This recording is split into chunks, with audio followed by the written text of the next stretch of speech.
आइल अगहनवा गमन दैदा भौजी, आइल अगहनवा गमन दैदा भौजी, गमन दैदा भौजी, गमन दैदा भौजी, आइल अगहनवा गमन दैदा भौजी।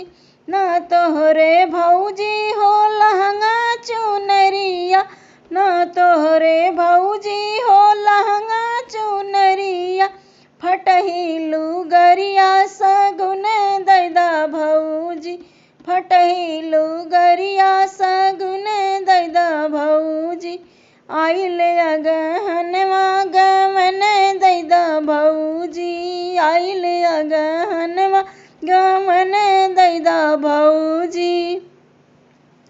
ना तोहरे भौजी हो डाल डलरिया, ना तोरे भौजी हो डाल डलरिया, टूटही माउनिया सगुन दैदा भौजी, टूटही माउनिया सगुन दैदा भौजी, आइल अगहनवा गमन दैदा भौजी, आइल अगहनवा गमन दैदा भौजी।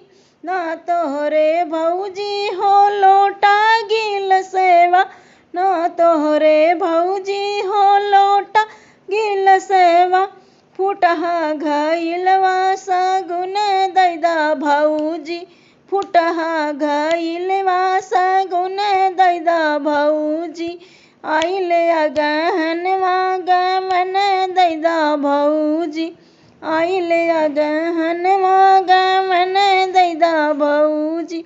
ना तोहरे भौजी हो खटिया यो मचिया, ना तोहरे भौजी हो खटिया यो मचिया, टूटही पलंगिया सगुन दैदा भौजी, टूटही पलंगिया सगुन दैदा भौजी, आइल अगहनवा गमन दैदा भौजी, आइल अगहनवा गमन दैदा भौजी।